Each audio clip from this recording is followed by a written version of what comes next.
ओम शांति।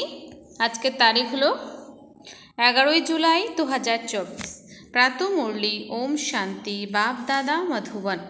आजकेर मुरलीते बाबा बोलेছেন मिष्टि बाच्चारा निश्चल अवस्था अर्थात एखन हलो अशरीरी हওয়ার समय এই অবস্থায় থাকার अभ्यास करो। तो बाबा बोलेছেন যে निश्चल अवस्था अर्थात এখন হলো অশরীরী হওয়ার সময় এই অবস্থায় থাকার অভ্যাস কর। প্রশ্ন, সবচেয়ে উঁচু লক্ষ্য কোনটি, সেটা কিভাবে প্রাপ্ত করা যাবে? উত্তর, সম্পূর্ণ সিভিলাইজ হওয়া এটাই হলো উঁচু লক্ষ্য। সম্পূর্ণ সিভিলাইজ হওয়া এটাই হলো উঁচু লক্ষ্য।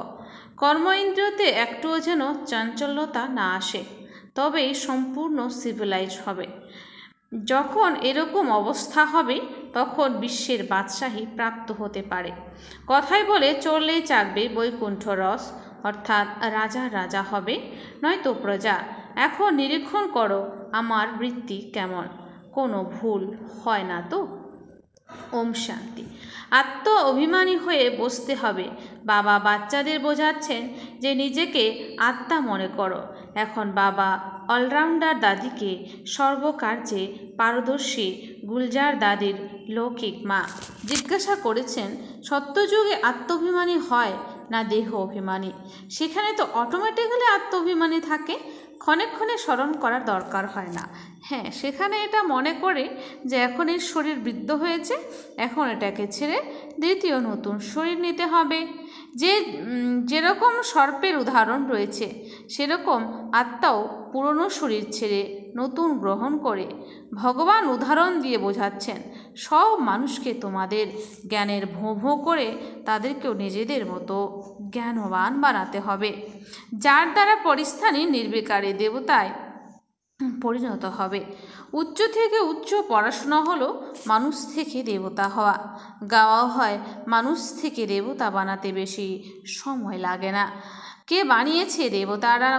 বা বলছে বেশি সময় লাগে না। কে বানিয়েছে?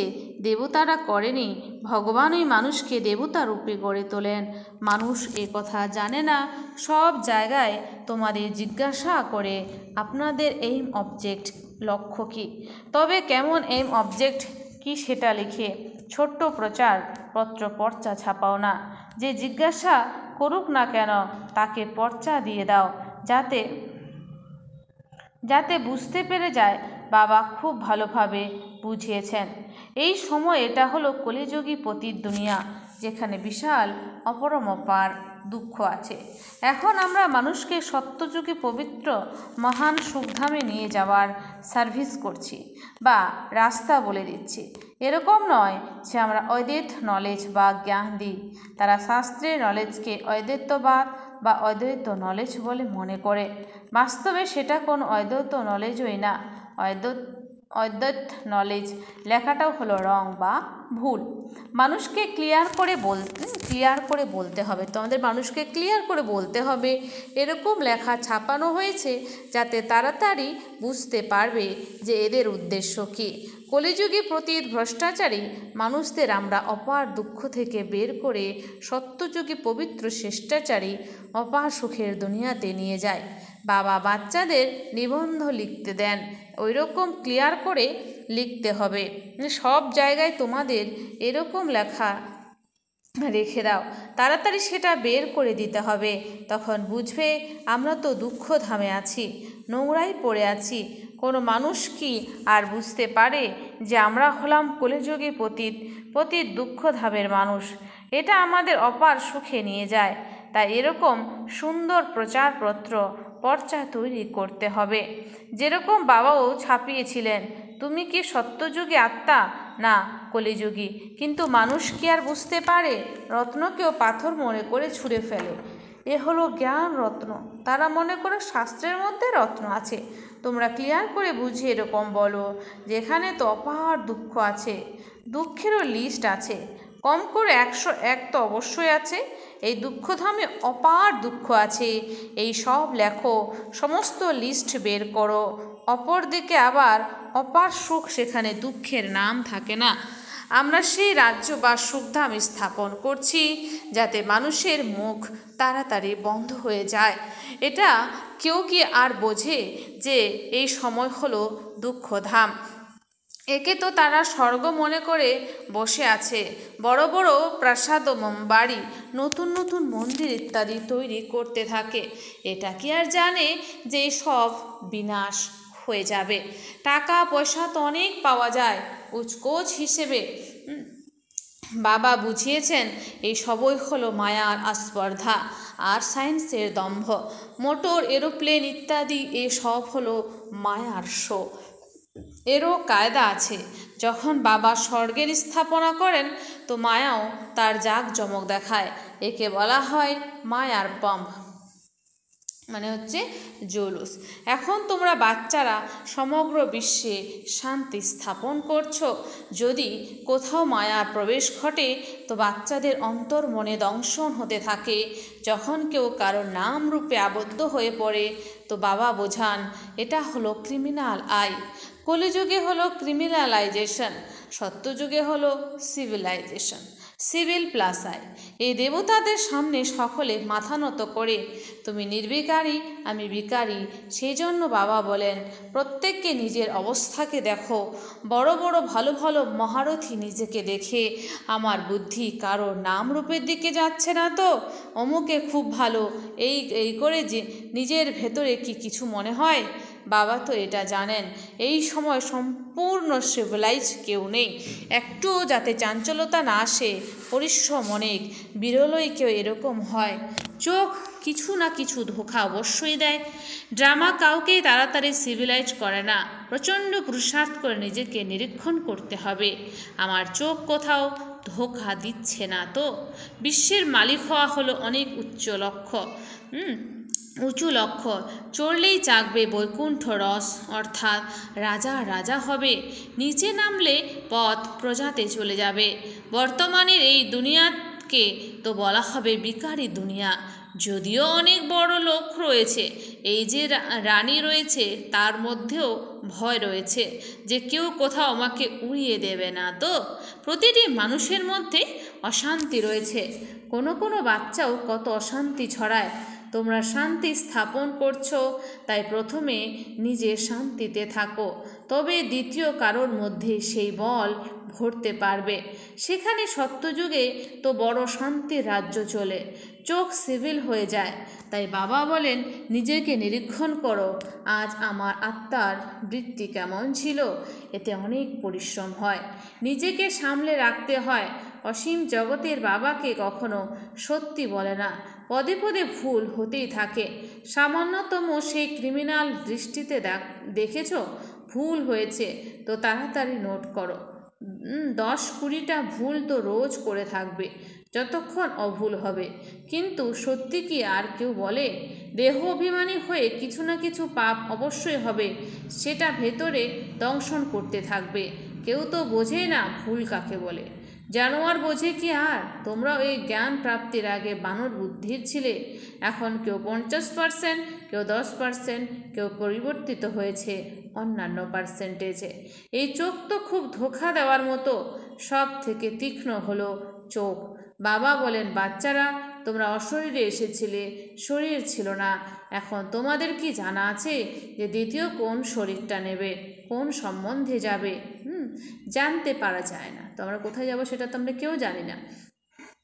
গর্ভে একদম নিশ্চল থাকে, আত্মা একেবারে নিশ্চল হয়ে যায়। যখন শরীর বড় হয় তখন বুঝতে পারা যায় তোমাদের এরকম হয়ে যেতে হবে। ব্যাস, এই পুরনো শরীর ছেড়ে আমাকে যেতে হবে। আবার যখন শরীর নেব তো স্বর্গে নিজের ভূমিকা পালন করব। এখন নির্বাণ হওয়ার সময়। যদিও আত্মা সংস্কার নিয়ে যায় তখন শরীর বড় হয়, তখন সংস্কারই মার্জ হয়। এখন তোমাদের ঘরে যেতে হবে, এই জন্য পুরনো দুনিয়ার এই শরীরের ভাব উড়িয়ে দিতে হবে। কিছুই যেন স্মরণে না থাকে, খুব শুদ্ধতা রাখতে হবে। ভেতরে যা হবে সেটাই বাইরে বের হবে। শিব বাবার ভেতরে জ্ঞান আছে, আমারও মানে ব্রহ্মার বাবার পার আছে। আমার জন্যই বলে জ্ঞানের সাগর, মহিমা গীত গায়, অর্থ কিছুই জানে না। এখন তোমরা অর্থ সমেত জানো। তোমরা মহিমা করতাম কিন্তু অর্থ জানতাম না। তো বাবা বলছে তোমরা তো এখন অর্থ সমেত জানো। তবে আত্মার বুদ্ধি হোয়াট নট এ পেনি মূল্যহীন হয়ে যায়। তো আত্মার বুদ্ধি মানে হোয়াট নট এ পেনি মানে মূল্যহীন হয়ে যায়। এখন বাবা কত বুদ্ধিমান করে তোলেন, মানুষের কাছে তো কোটি লক্ষ কোটি আছে। এটা যে মায়ার জলুস, সায়েন্সের যা নিজের কাজের জিনিস সেটা সেখানে থাকবে, সেসব যারা তৈরি করবে তারা সেখানেও যাবে, রাজা তো হবে না। এরা শেষে তোমাদের কাছে আসবে, আবার অন্যদেরও শেখাবে। এক বাবার থেকে তোমরা কত শেখো। এক বাবাই দুনিয়াকে কি থেকে কি তৈরি করে দেন। ইনভেনশন সর্বদা একটার পর একটা বের হতে থাকে, তারপর তা কার্যকরী হয়। বম্বস তৈরি করার জন্য প্রথমে একটাই ছিল, সে মনে করলো এতে দুনিয়া বিনাশ হয়ে যাবে। তারপর আরও তৈরি করলো, সেখানেও তো সায়েন্সের দরকার, যে টাইম পড়ে আছে শিখে নিয়ে হুঁশিয়ারি হয়ে যাবে। বাবার পরিচয় পাওয়া গেছে, এরপর স্বর্গে এসে চাকর হবে, সেখানে সব সুখের ব্যাপার হয়। যা সুখধামে ছিল সেটা আবার হবে, সেখানে কোনো রোগ বা দুঃখের ব্যাপার নেই। এখানে তো অপরম অপার দুঃখ, সেখানে হলো অপরম অপার সুখ। এখন আমরা এটা স্থাপন করছি। দুঃখ মোচনকারী সুখদাতা এক বাবাই হন। প্রথমে তো নিজের এরকম অবস্থা চাই, শুধুমাত্র পণ্ডিতের দরকার নেই। এরকম এক পণ্ডিতের গল্প আছে। তো বাবা বলেছেন যে এখন একটা পণ্ডিতের গল্প আছে, যে সে বলেছিল রাম রাম করে পার হয়ে যাবে। এ হলো এই সময়ের কথা। তোমরা বাবাকে স্মরণ করে বিষয় সাগর থেকে ক্ষীর সাগরে চলে যাও। বাচ্চারা, এক্ষেত্রে তোমাদের অবস্থা খুব ভালো হওয়া দরকার। তো আছেন যে আমাদের এক্ষেত্রে অবস্থা খুব ভালো হওয়া দরকার। যোগবল না থাকলে ক্রিমিনালাইজ হলে তার তীর লাগতে পারে না। চোখ সিভিল চাই। বাবার স্মরণে থেকে কাউকে জ্ঞান দিলে তবে তীর লেগে যাবে। জ্ঞান তলোয়ারে যোগের ধার চাই। নলেজ থেকে সম্পদের উপার্জন হয়। শক্তি হলো স্মরণের। অনেক বাচ্চা তো একদম স্মরণ করেই না, জানেই না। বাবা বলেন মানুষকে বোঝাতে হবে এটা হলো দুঃখধাম, সত্যযুগ হলো সুখধাম। কলিযুগে সুখের নাম নেই, যদি থাকেও তবে সেটা কাক বিষ্ঠা তুল্য। সত্যযুগে তো অপার সুখ আছে, মানুষ অর্থ বোঝে না, মুক্তির জন্যই মাথা ঠোকে। জীবন মুক্তির কথা তো কেউ জানেই না। তবে কি করে জ্ঞান দিতে পারা যাবে, সেটা আসেই রজপ্রধান সময়ে। আবার তবে রাজ্য কিভাবে শেখাবে, এখানে তো সুখ হলো কাক বিষ্ঠার সমান। রাজযোগের দ্বারা কি হয়েছিল এটাও জানে না। তোমরা বাচ্চারা জানো এও সব ড্রামাই চলছে। সংবাদপত্রেও তোমাদের নিন্দা লেখে, এটা তো হওয়ারই।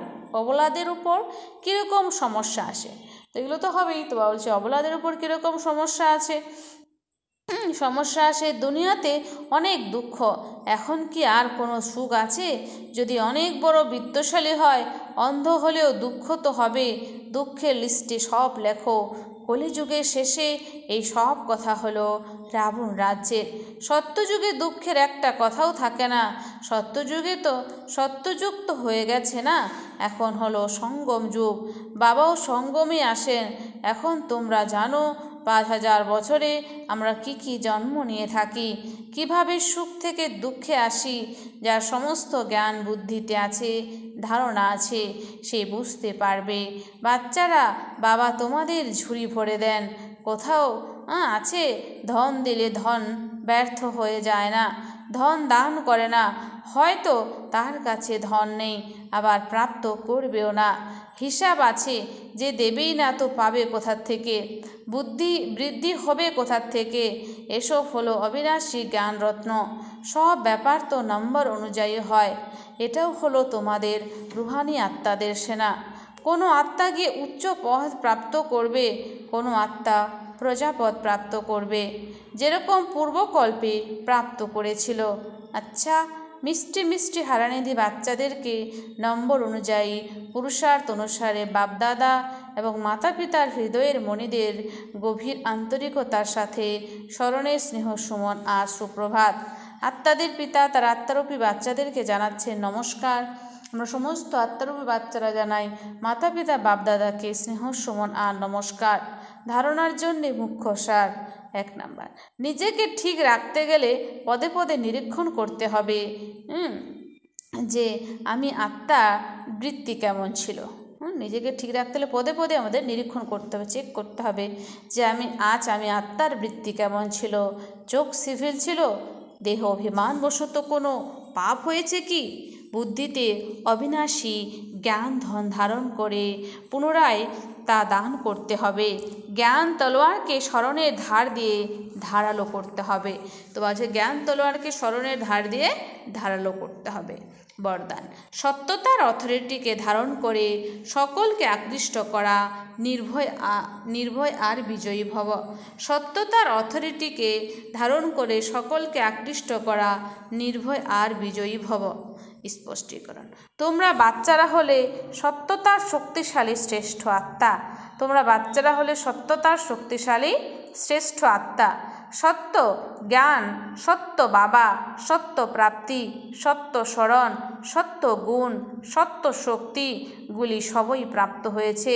এত বড় অথরিটি নেশা থাকলে তবে এই সত্যতার অথরিটি প্রতিটি আত্মাকে আকৃষ্ট করতে থাকবে। মিথ্যা খণ্ডেও এরকম সত্যতার শক্তিতে ভরপুর আত্মারা বিজয়ী হয়। বলছে মিথ্যা খণ্ডে এরকম সত্যতার শক্তিতে ভরপুর আত্মারা বিজয়ী হয়। সত্যতার প্রাপ্তি হলো খুশি আর নির্ভয়তা। সত্যবাদী নির্ভয় হবে। সত্যতার প্রাপ্তি হলো খুশি আর নির্ভয়তা। সত্যবাদী নির্ভয় হবে, সে কখনো ভয় পায় না। স্লোগান, বায়ুমণ্ডলকে পরিবর্তন করার সাধন হলো পজিটিভ সংকল্প আর শক্তিশালী বৃত্তি। বায়ুমণ্ডলকে পরিবর্তন করার সাধন হলো পজিটিভ সংকল্প আর শক্তিশালী বৃত্তি। আচ্ছা, ওম শান্তি। ধন্যবাদ বাবা আজকের এই সুন্দর মিষ্টি মুরলির জন্য।